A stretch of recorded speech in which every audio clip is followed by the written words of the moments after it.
রাধে রাধে বন্ধুরা, শ্যাম শৃঙ্গার ফ্যাশন ভিলাতে তোমাদের সকলকে স্বাগতম।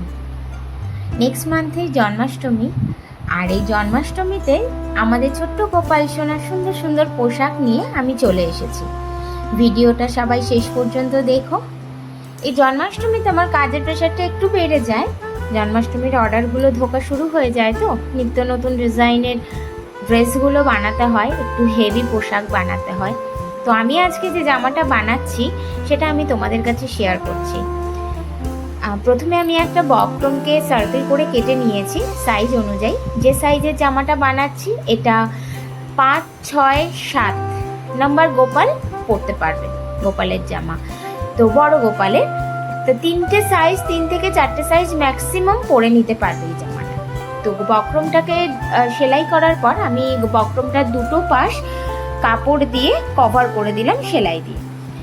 এবার আমি এর ওপরে একটা নেটের কাপড় নিলাম ওয়াইন কালারে। তো এটাকে আমি ফ্রিল করে, খুব গায়ে গায়ে ফ্রিলটা দিতে হবে, কুচিগুলো একদম চেপে চেপে হাত দিয়ে সেট করে করে পুরো কাপড়টাকে কাছাকাছি করে কুচি দিয়ে একদম গায়ে গায়ে করে আমি সেলাই করে নিচ্ছি।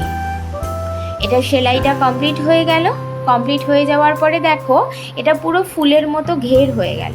এবার এই পুরো সার্কেলটাকে আমি বক্রমটার ওপর বসিয়ে যে বেসটা আমি তৈরি করেছি, দুটো পাশ আমি পিন দিয়ে সেট করে নিলাম যাতে কাপড়টা নড়ে না যায়, আমি সেলাই করতে তাহলে আমার সুবিধা হবে। কাপড়টাকে ধরে আমি কাপড়ের মাথাটার কাছ থেকে স্টার্টিং পয়েন্টটা থেকে আর বেসের যে কোমরের জায়গাটা আছে সেখান থেকে ভালোভাবে হাত দিয়ে চেপে চেপে ধরে ঘুরিয়ে সার্কেল করে আমি ওটা কোমরের সাথে অ্যাডজাস্ট করে নিচ্ছি।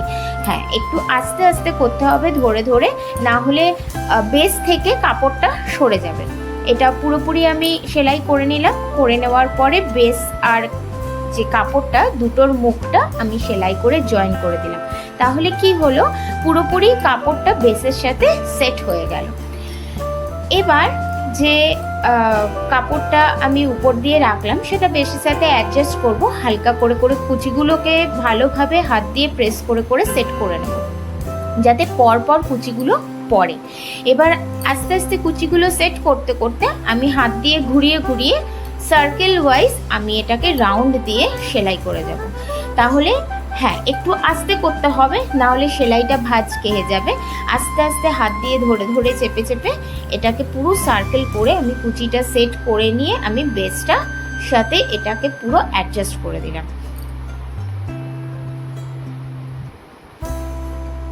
হয়ে গেল আমার এটা সেলাই করা, বেসটা রেডি করা। আর অতিরিক্ত যে কাপড়টা সাইড দিয়ে বেরিয়েছিল সেটা কেটে দিলাম, আর পাশের কিনারাটায় লেস দিয়ে সুন্দর করে লেসটা কভার করে দিলাম। তো এখন যে লুকটা আসলো আগের লুকের থেকে, প্রথম যে ক্রিয়েট করা লুকটা থেকে যথেষ্ট সুন্দর। এবার আমি এই ড্রেসটার ওপরে যে বেসটা হয়েছে তার ওপরে একটা ডিজাইন করব। তো দেখো এবার ডিজাইন যে ক্রিয়েট করা, যে ডিজাইনটা এটা আমার নিজের মন থেকেই ক্রিয়েট করা। তো তোমাদের কেমন লাগে পুরো ফিনিশিংয়ের পর ড্রেসটা দেখতে আমাকে একটু জানিও। আলটিমেটলি রেডি, পোশাকটা কি অপূর্ব লাগছে দেখতে, আমার তো খুবই ভালো লেগেছে। তোমাদেরও যদি ভালো লাগে তোমরা অবশ্যই জানিও।